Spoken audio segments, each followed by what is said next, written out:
Vocês estão felizes ainda? Mais um sorriso para quem está do seu lado e fala: eu acredito que você deveria fazer parte desse ministério de dança. Pegou agora, hein? Pegou agora pro seu lado, hein? Bicho, pegou agora pro seu lado, hein? Meu Deus. Eu tenho uma palavra para nós essa noite. Estou muito animado de estar aqui de novo. Agora tendo mais uns minutinhos para dizer. Deixa eu só apresentar vocês, meninos. Cadê os garotos? Ô Juan, vem cá, chama os meninos. O nome dele não é O Juan, não. É Juan. Sacra, saiu? O Sacro, não tem problema não. Chegou? Voltou? Não, então. O Sacro Batera que estava ali, era esposo da Ágata, diácono na nossa igreja. Ele tem cara de diácono, gente. Não tem? E casado com a Ágata, pai da Isa e do Dom. Tá ali o Juan. Eu vou esquecer o nome da tua esposa, mano. Esposo da Stephanie, pai do Rian. E tá ali o Feitosa, com ele a noiva dele, Gabi. Fica de pé, Gabi, o pessoal te vê. Agora você acredita que essa menina é noiva desse cara, gente? Você não acredita nisso, né? E eu sou casado com a Bia. Temos 3 filhos, Aurora, Olívia e Judá. A gente está muito feliz de estar aqui. Vamos dar um aplauso para os meninos aí. Obrigado, meninos. Pode ir lá beber água. Lucas 21, versículo 32. Eu tenho um tema para a nossa palavra de hoje. Obrigado. Eu sou pastor de igreja local. Eu não sou pastor de conferência. Não sou pastor conferencista. Quero ver como é que ela faz conferencista. Faz conferencista aí em Libras.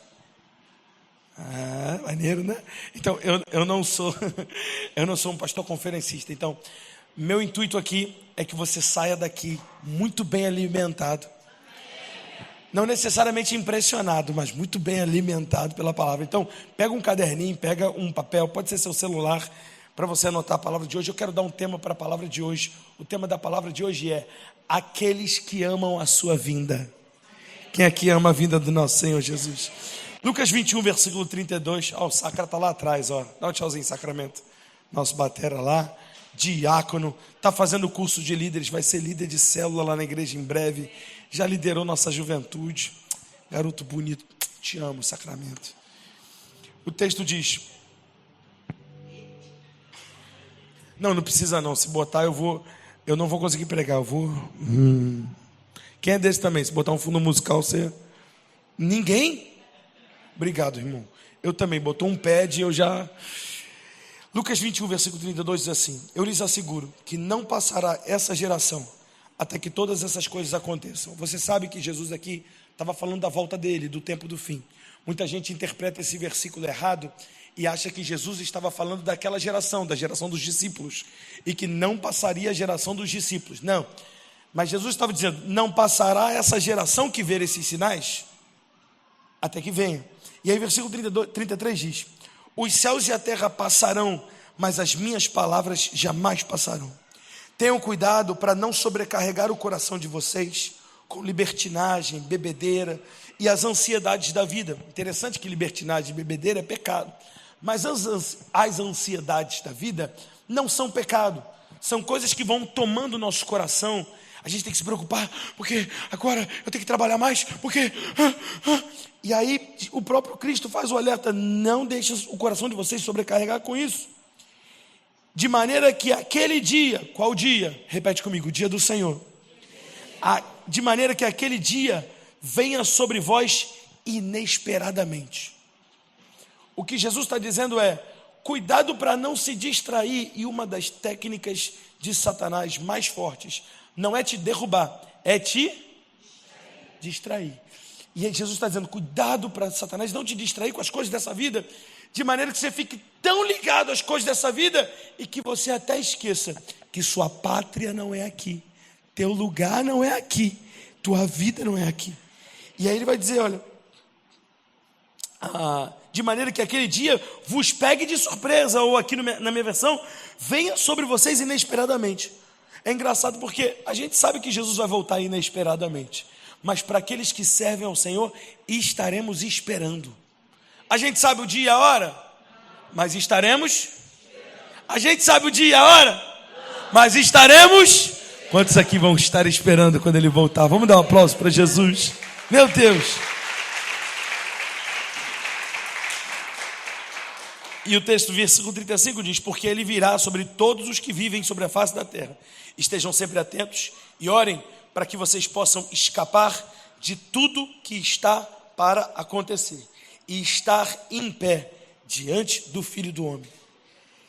Antes da gente ler alguns textos que eu quero ler essa noite, eu queria te dizer uma coisa.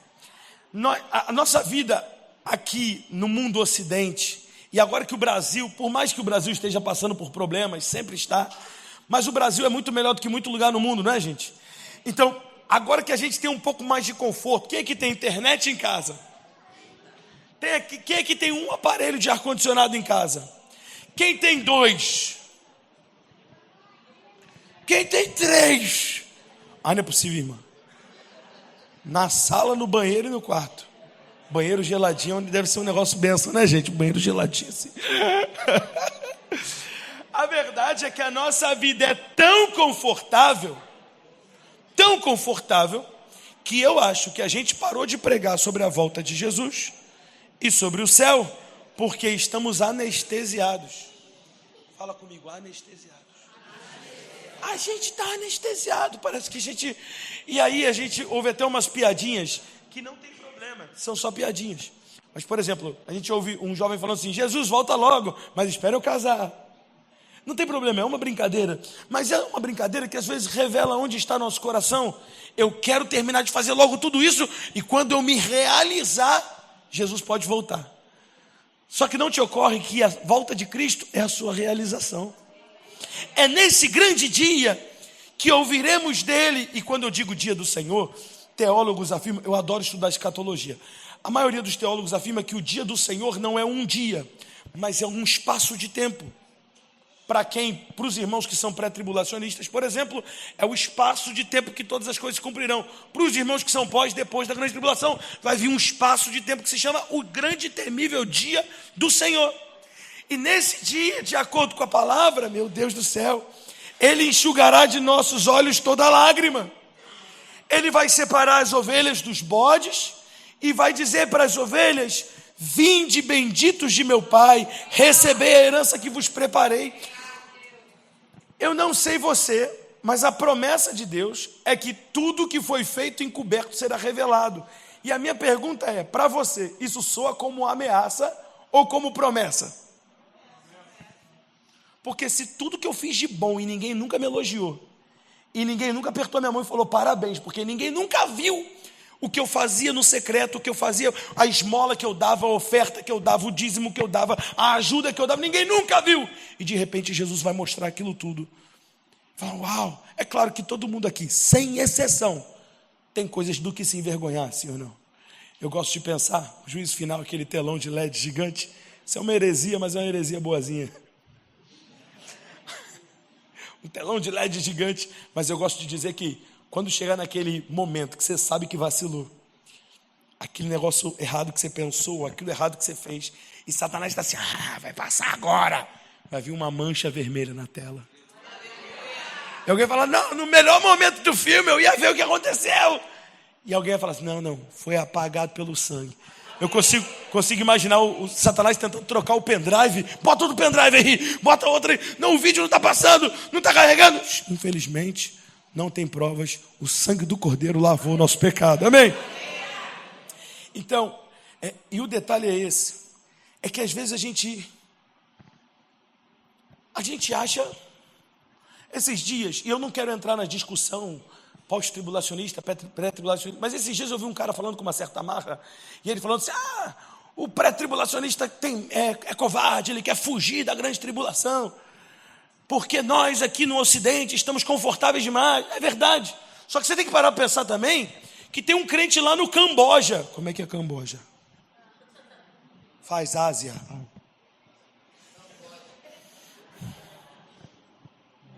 Ásia Menor? Quem falou? Você que falou? Eu vou treinar um dia, eu vou ficar bom nesse negócio. E tem um crente lá no Camboja agora, tem um crente lá no Afeganistão agora, cuja família está morrendo, cuja família está sendo humilhada.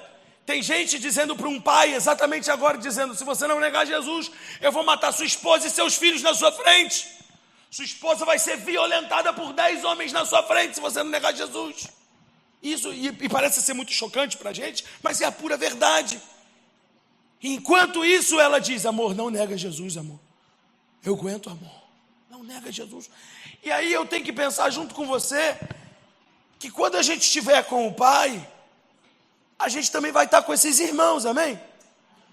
Aperta a mão de um irmão do Afeganistão, lá em cima. E aí, tudo bem? Tudo bem? Como é que era a tua vida? Aí ele vai te perguntar: de onde você era? Você vai falar: eu era do Brasil. Aí ele vai dizer: nossa, a nação do avivamento. Ouvi falar. E você: é mesmo. E aí o crente afegão, o crente libanês, o crente egípcio, o crente cópita, ele vai chegar para você e vai falar assim: me conta como foi tua vida. E aí? Aí você vai falar: eu abri mão de um namoro por amor a Jesus. Aí ele vai falar: sério, mataram ela na tua frente? Você envergonhado. Eu tenho para mim, irmãos, que já que a gente, provavelmente no Brasil você não vai morrer de perseguição, amém? Provavelmente.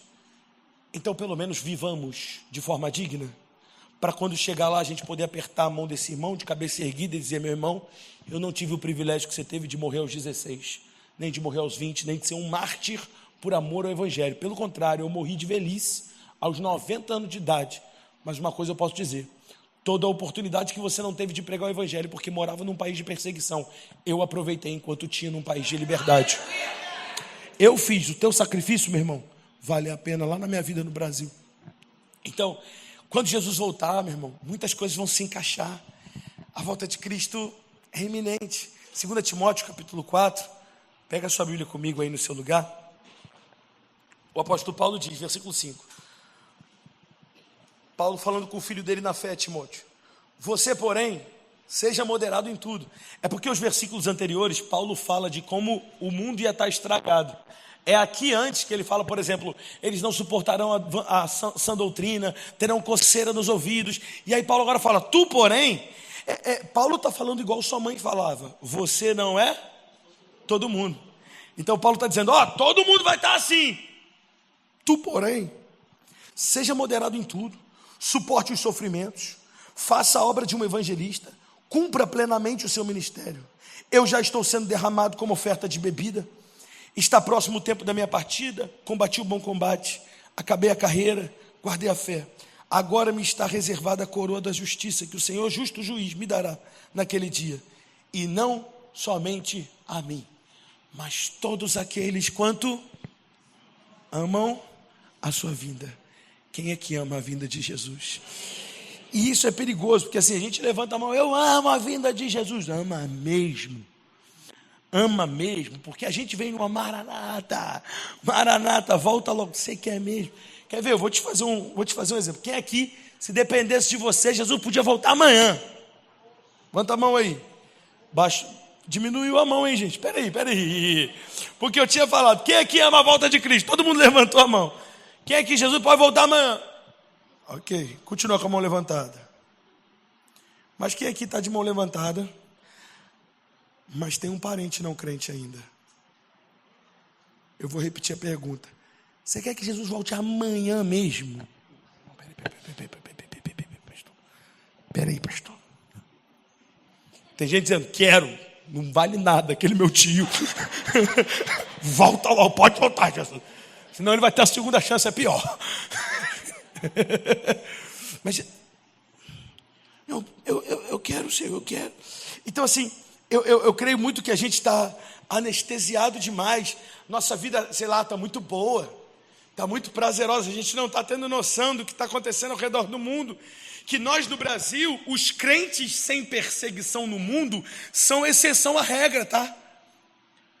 Na maior parte do mundo, os crentes estão sendo perseguidos, se não diretamente espancados e mortos, indiretamente. Existem países de cultura muçulmana que você não é proibido você ser cristão, mas se você é cristão, seu filho não pode estudar na escola. E aí, meu irmão? E quando todas as crianças da idade do seu filho sabem ler e escrever, teu filho não sabe? Não sei qual dor é pior. Para um pai, me mata, mas não toca nos meus filhos, sim ou não? Então, a gente está cercado, e pior que a gente está deixando... A igreja primitiva era tão vidrada na volta de Jesus, que eles eram até exagerados. Quer ver? 1 Tessalonicenses 4, versículo 16.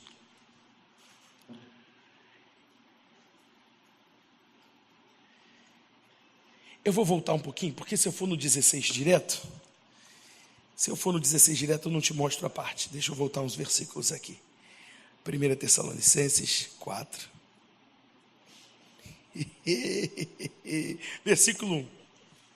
Não, 1 ainda não. 1 é muito, peraí. Senão deixa eu ganhar tempo.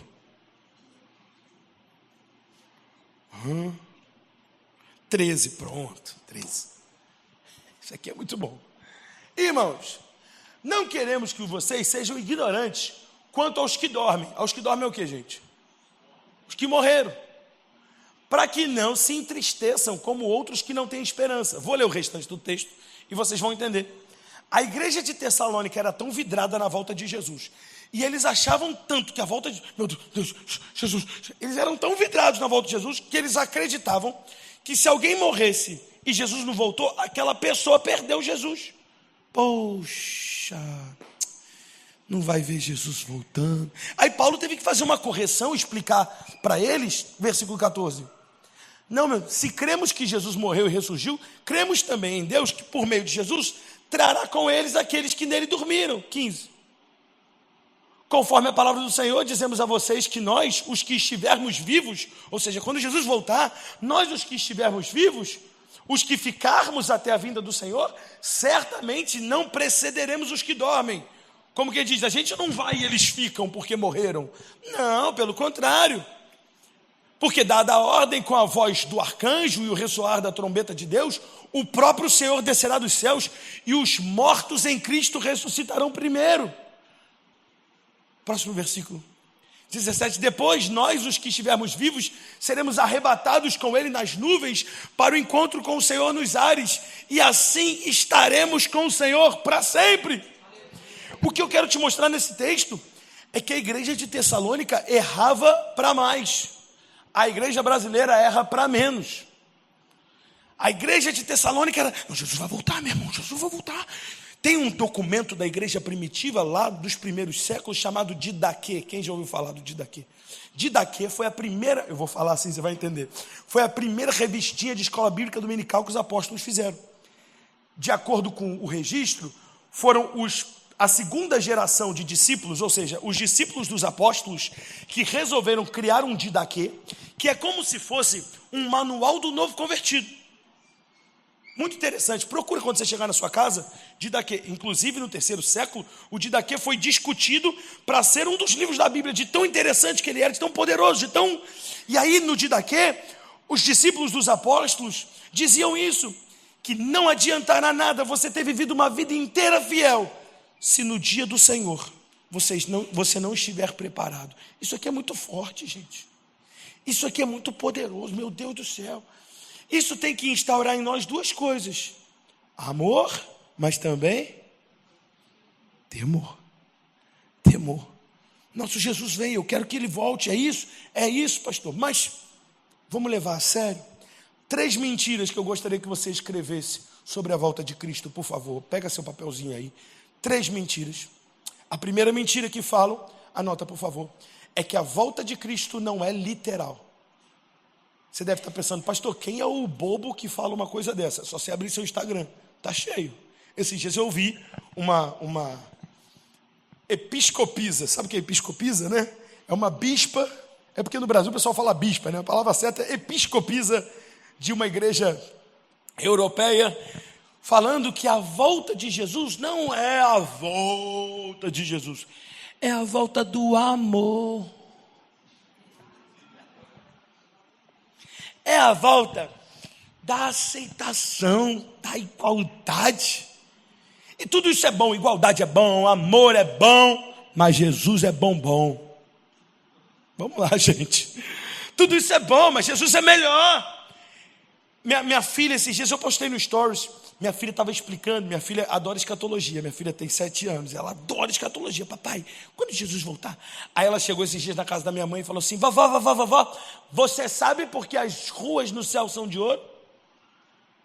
Aí minha mãe sabe, né? Mas ela, não sei não, me conta. E aí minha filha falou assim: o que é a coisa mais preciosa que o homem tem na terra? Aí minha mãe falou: o ouro. Aham. Minha filha: aham. E o chão? O chão é precioso? Não, ela falou, a gente até pisa nele.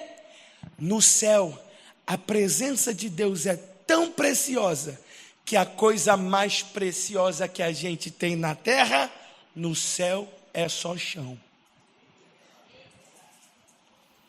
É isso. É isso. É exatamente isso.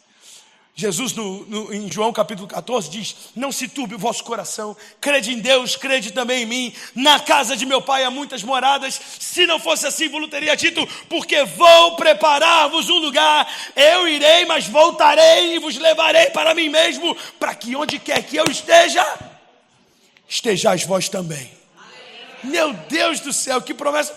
Como que alguém consegue ler esse texto e dizer que a promessa da volta de Jesus não é literal? Eu não sei o que te contaram por aí, mas Jesus vai voltar, vai ser literal. Como, quando, exatamente, muita discussão existe. Fato é, ele voltará.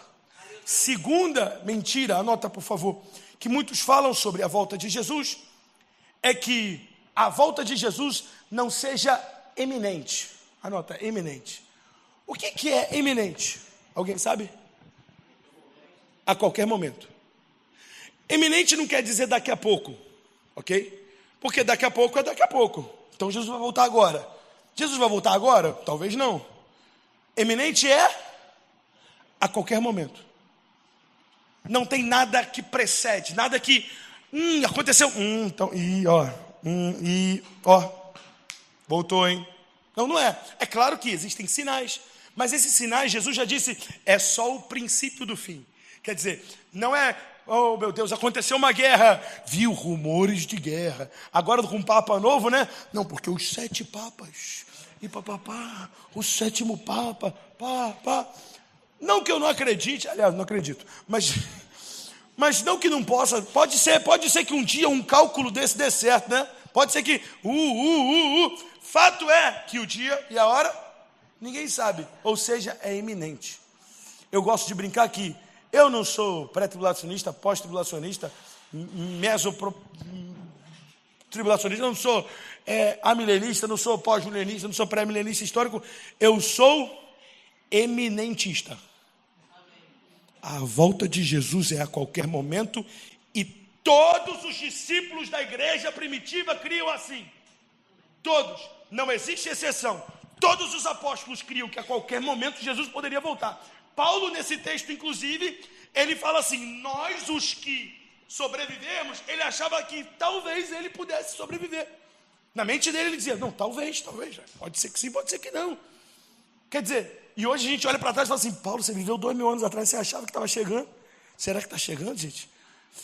Será que está chegando? Olha para quem está do seu lado e fala: não sei. Fala: é iminente. Vamos falar a frase completa? Fala assim: há mais de 2000 anos. Fala para quem está do seu lado: há mais de 2000 anos. Continua sendo iminente. Continua sendo a qualquer momento, né? Meu Deus do céu. Deixa eu ler só. Eu acho que eu... Não vou ler esse versículo, porque se eu ler todos os textos não vai dar tempo. Ai, meu Deus. Deixa eu só ler esse, Lucas 17, 26. Pode ser no telão para a gente adiantar. Diz assim: será como nos dias de Noé, os dias do Filho do Homem. O povo vivia comendo, bebendo, casando, se dando casamento, até que Noé entrou na arca. Então veio o dilúvio e destruiu a todos. Meu Deus do céu, meu Deus do céu.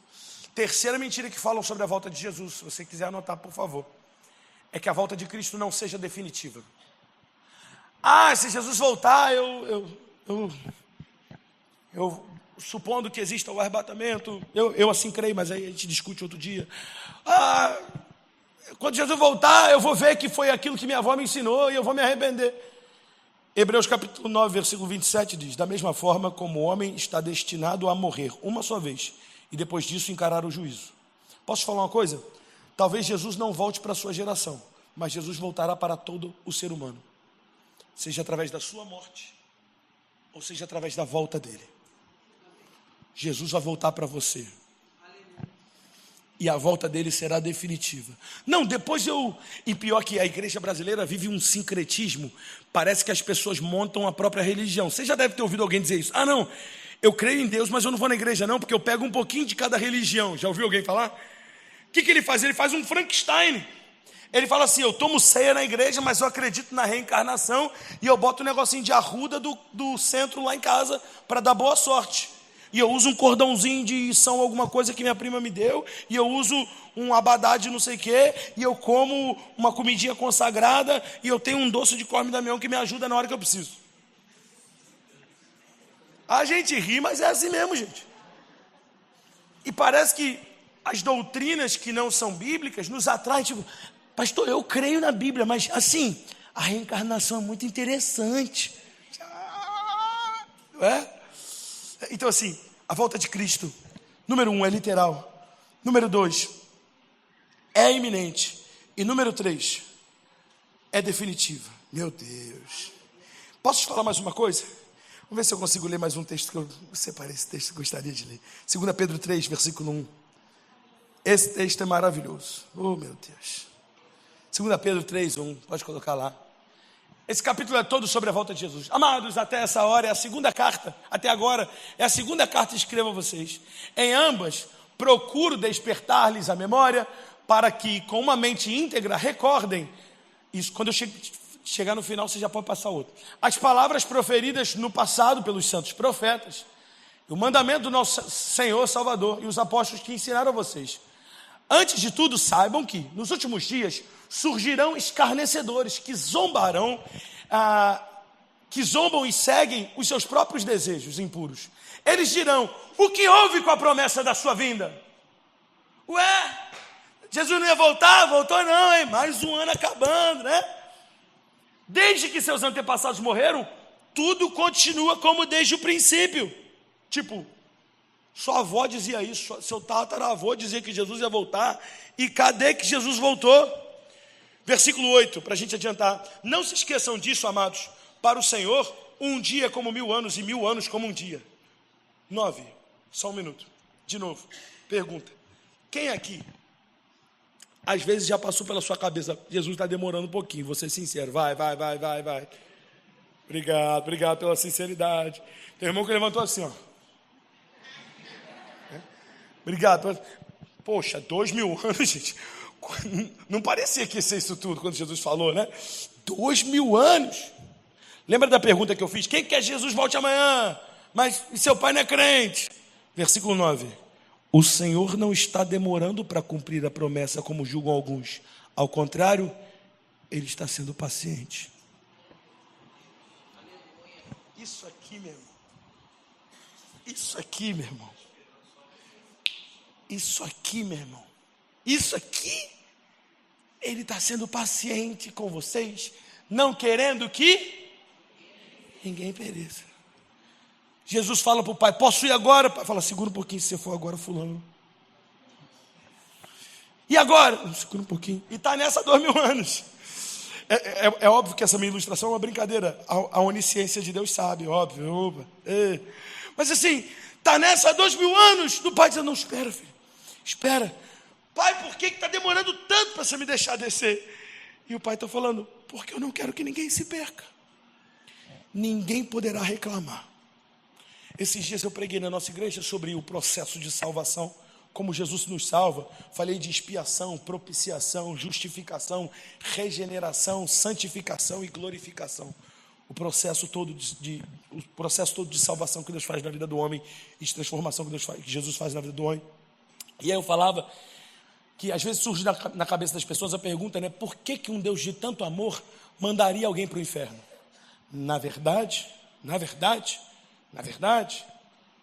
o inferno não foi criado para o homem.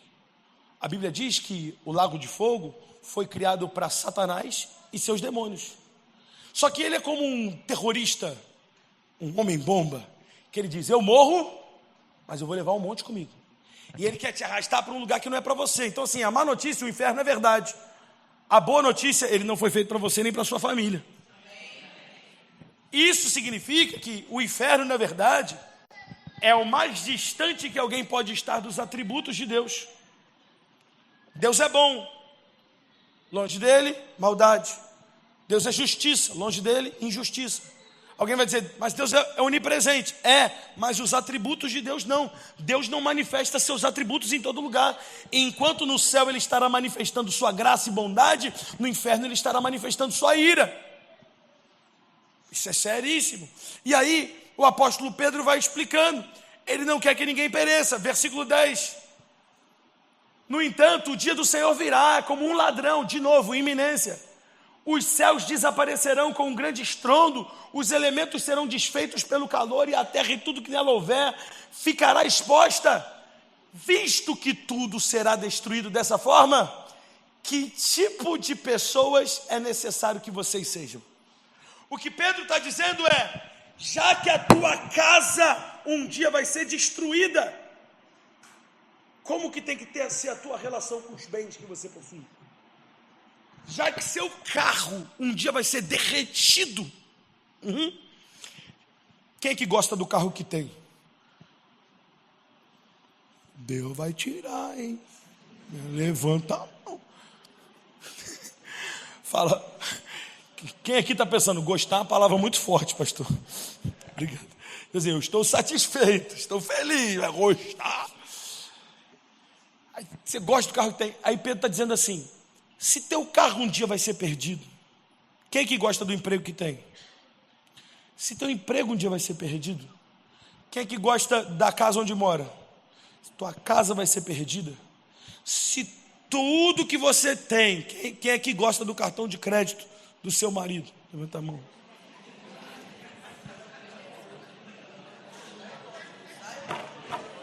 Quem gosta do seu marido, então?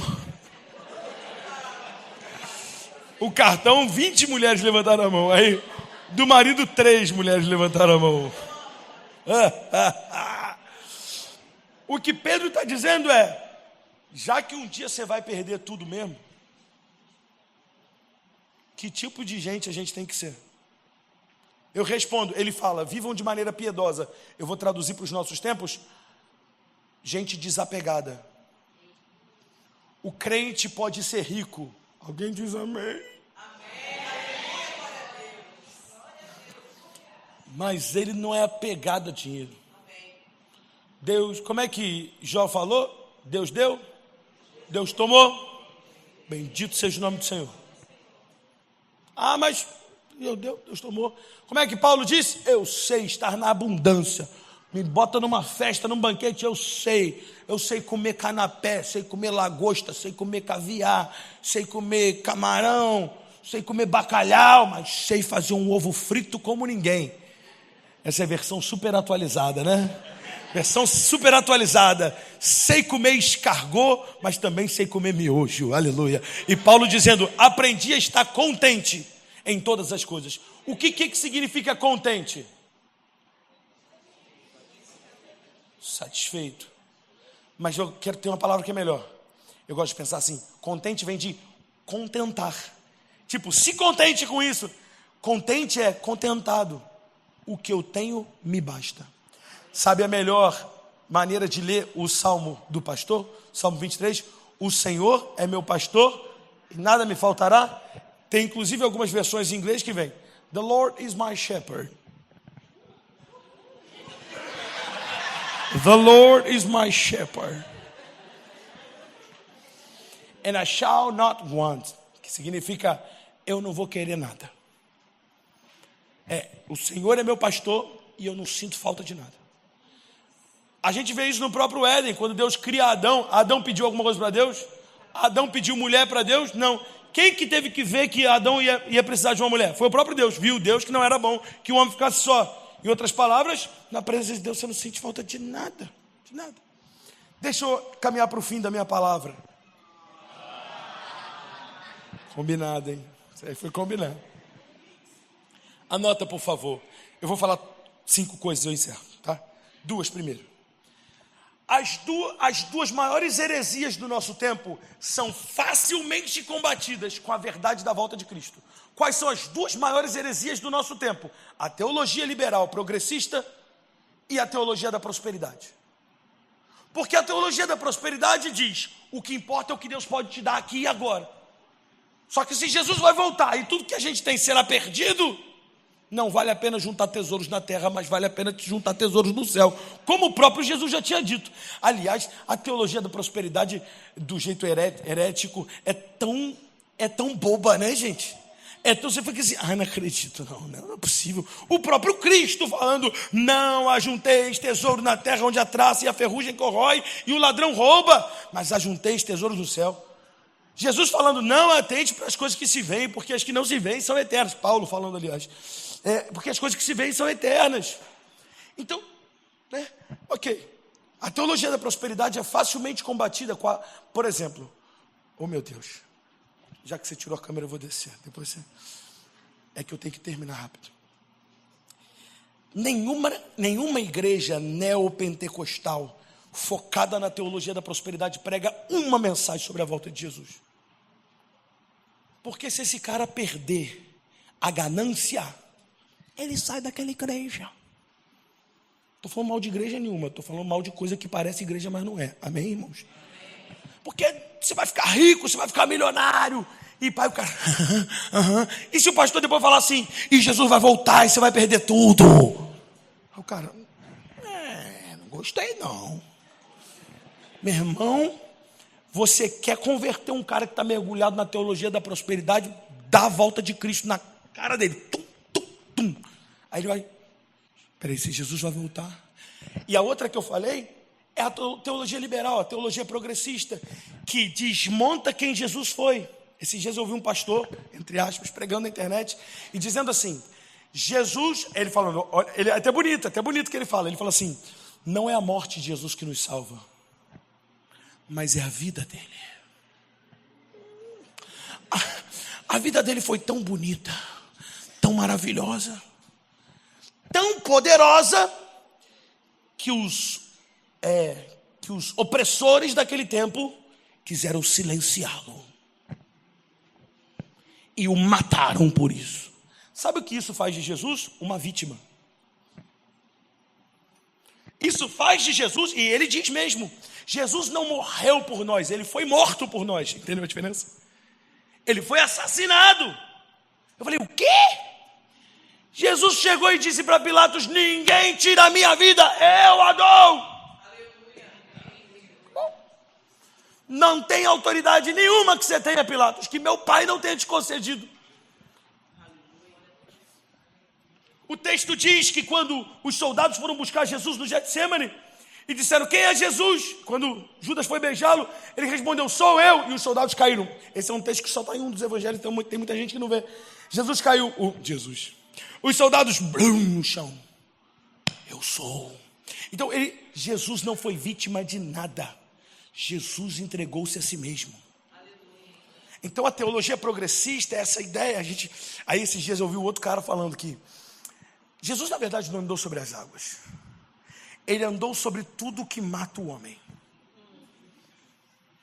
Aí outro dia um outro no debate falou assim: pecado é o que ofende a natureza humana. Ele estava argumentando, deixa eu só usar o exemplo, ele estava argumentando que casais poliafetivos, mais conhecido como trisal, não são pecado não, porque está todo mundo de acordo. E se você não fere ninguém, aquilo não é pecado. Porque pecado é tudo aquilo que deforma o homem. Peraí, o pecado deforma o homem? Mas essa é a definição de pecado? Não. Pecado é o que ofende a natureza divina. É o que ofende quem ele é. Ofende sua lei, ofende seus princípios, ofende sua palavra. Isso é o que é pecado. Aí o cara está numa dessa de não, porque nada importa. Você chega para ele e fala assim: Jesus vai voltar. Acabou a conversa. Os caras têm que desfazer a volta de Jesus. Desfazer a volta de Jesus. Eu fecho minha palavra aqui.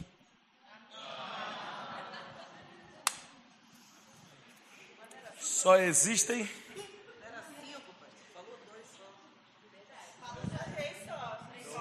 3. Duas para a gente fechar.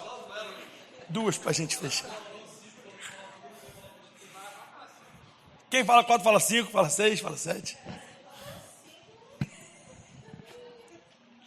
Deixa eu subir ali para eu ver meu esboço de novo, gente. Duas coisas que atrapalham seu amor à volta de Jesus. Quem aqui, eu quero que você seja sincero agora. Quem aqui ama a volta de Jesus, mas quando você pensando mesmo, te bate um medinho. Ok. E aí a pergunta que eu faço: o que está atrapalhando o meu amor pela volta de Jesus? O que faz com que na hora que eu pense na volta dele, volta logo, Jesus, peraí. Duas coisas, anota por favor. Primeiro, o amor pelas coisas dessa vida. Então talvez seu amor pelas coisas dessa vida estejam te atrapalhando a amar a volta de Cristo. Pastor, como eu resolvo isso? Eu sei que eu sou gordinho, mas eu preciso te dizer: jejum. Não, porque no meu Instagram lá, esse dia viralizou um vídeo, a galera lá fala assim: você é gordo, você não pode pregar sobre isso. Gente,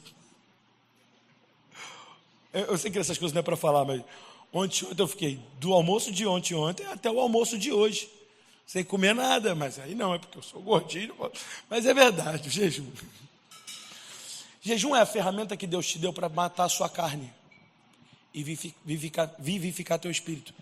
Às vezes a gente usa jejum para convencer Deus. Isso, desculpa gente, eu tenho que falar assim, não é perfeitamente bíblico, vou até pegar leve. Não é perfeitamente bíblico, porque aí você estaria usando o mesmo argumento da penitência. Você chicoteia suas costas, você bota o joelho no grão, você faz um corte, você vai andando daqui até tal lugar, porque você paga uma penitência para que Deus te faça algo. O jejum não é uma penitência que você paga para convencer a Deus. É o jeito, a ferramenta que Jesus te deu para matar a tua carne. Ou melhor, mortificá-la, porque matar ela nunca vai morrer, pelo menos não aqui. Então, para mortificar a sua carne. Abrir mão de certas coisas prazerosas, de certas coisas que te dão prazer. Abrir mão, inclusive na oração. A oração, na maioria das vezes, não é prazerosa. Alguém que é sincero junto comigo fala amém. Não é que, pastor, mas para mim é muito prazeroso. Para mim também. Mas por vezes a gente, Senhor, até romper ali a primeira barreira dos 10 minutos, a barreira dos 20 minutos, você ainda está ali se conectando. É verdade. Mas é maravilhoso orar quando Deus não fala com você. Por quê? Porque você está disciplinando sua carne. Você está dizendo para sua carne, você não merece sentir o arrepio. Quando você tem, dá graças a Deus, mas quando não tem, persevere e continua. Você não é ninguém para ficar choramingando, arrepio não. Mas não vi o anjo, continua. Mas não falei em língua, continua. Mas não senti a presença no meu quarto, continua. Mas não caí no chão, continua. Porque nem sempre a oração é super sensitiva, mas ela é sempre disciplinar. Ela disciplina a sua carne. Meu Deus. Essa é a primeira coisa que atrapalha seu amor pela volta de Jesus. O amor pelas coisas dessa terra. A segunda coisa que atrapalha seu amor pela volta de Jesus, anota por favor, pendências. Porque você sabe que há pendências, porque aquele dia e aquela hora revelarão todas as coisas. Aí não tem como você amar a volta de Jesus se você está em fornicação, filho. É impossível você amar a volta de Jesus se você não fala com seu pai e seu pai está indo para o inferno e você, por causa de uma briga de 5 anos atrás, você não. Imagina se Jesus fizesse isso com você, filho. Estou mandando você ir lá morar na casa dele, conviver com ele. Às vezes é uma relação abusiva mesmo. Mas é teu pai, é teu primo, é tua mãe, é tua tia, é tua irmã, é teu amigo, para quem você deveria pregar. Foi aquela hora que eu falei, quem é que quer que Jesus volte? Mas seu pai não é crente. Bum! Baixa a mão na memória. Por que você parou de amar a volta de Jesus? Porque tem pendência. Porque não é nem, presta bem atenção, não é nem que porque teu pai não é crente que você baixou a mão, mas é porque você sente que você não pregou o suficiente. Deus, não é nem que meu pai, porque alguém vai se perder, né, gente? De todo mundo que você conhece, alguém não vai ser salvo. Concorda comigo? Isso é fato. mas todo mundo terá que ter ouvido da minha boca a pregação do evangelho. Tu vai para o inferno, mas tu vai para o inferno sabendo, porque eu te avisei. Eu conversei com você. Quando a gente estiver lá naquele grande dia, ninguém vai olhar para mim e falar assim: poxa, Rafael, poxa, eu trabalhei com você 10 anos e você nem para me contar desse Salvador. Isso não vai acontecer. Então, será que você não tem pendências? Eu fecho minha palavra. Meninos, pode subir para a gente fazer uma oração no final. Deixa eu usar esse exemplo, eu fecho aqui. Quando Pedro nega Jesus, o galo canta, toda aquela história. Para quem não sabe, o evangelho de Lucas, dos 4, é o único que conta um detalhe desse momento que nenhum outro evangelho conta. Que é que no momento que Pedro nega, Jesus olha para ele.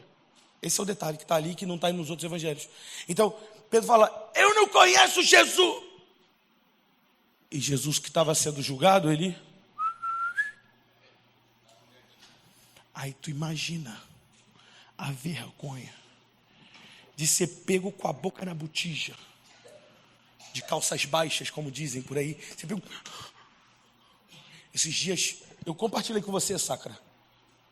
Um pastor conhecido vazou as fotos dele com uma amante. Ele com o dedinho na boca assim. Que vergonha. Que sarjeta que Satanás quer. Que Satanás quer te jogar. Satanás não quer só te levar para o inferno, ele quer te fazer de você uma vergonha para sua família, uma vergonha. Ele não quer só que você peque, ele quer te pegar, ele quer te mostrar para todo mundo.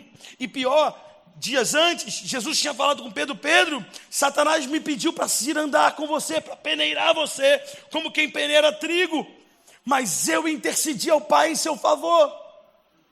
Você, Pedro, quando se converter, fortalece seus irmãos. E Pedro não se ligou. Jesus falando: Pedro, abre teu olho, estou te dando chance após chance, chance após chance, chance após chance. E nada, você não se posiciona, Pedro. E aí, perfeitamente, Pedro nega Jesus. Fecho aqui. Quando o pastor diz que está encerrando, significa o quê, gente? Não significa nada. Toca aí, ô Juan, senão eu não vou sentir que está acabando, não. Fazer Maranata de novo, né? Maranata, acho que é sobre isso mesmo. E aí, a gente fecha aqui, em nome de Jesus. Beleza, Pedro nega Jesus, ok? Jesus ressuscita. E aí as mulheres vêm e falam: Pedro, João, galera, Jesus ressuscitou. Você lembra o que aconteceu? João e Pedro foram correndo para o sepulcro.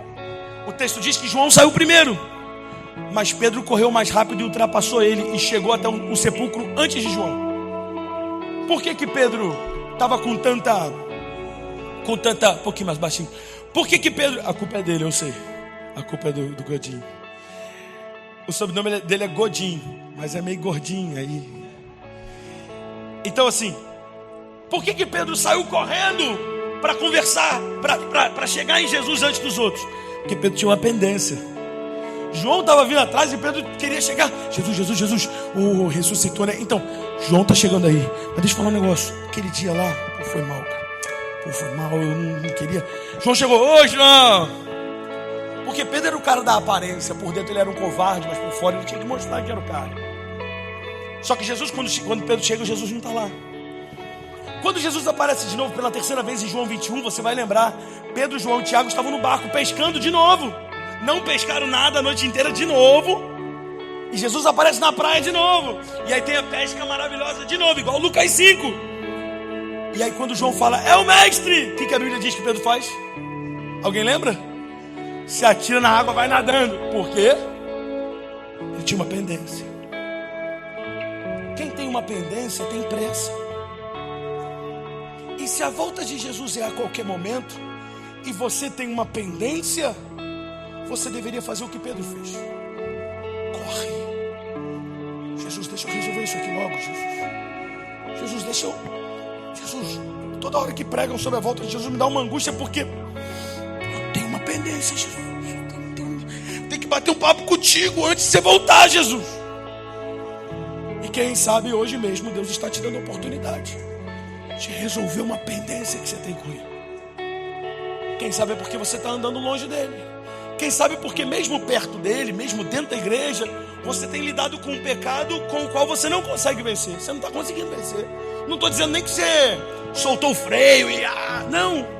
Mas estou dizendo que você não está conseguindo vencer. Vem mês, sai mês, você acaba caindo no mesmo lugar de novo. Ou às vezes é um negócio mal feito que você fez, uma falcatrua que você fez, um negocinho ali que você... Até hoje você se arrepende, mas e agora, pastor? Como é que eu vou resolver? Como é que eu vou confessar esse meu pecado? E Jesus está dizendo, filho, eu estou te dando uma chance de resolver uma pendência. Eis que venho sem demora. Guarde o que tens para que ninguém roube a sua coroa. Pastor, mas que vergonha.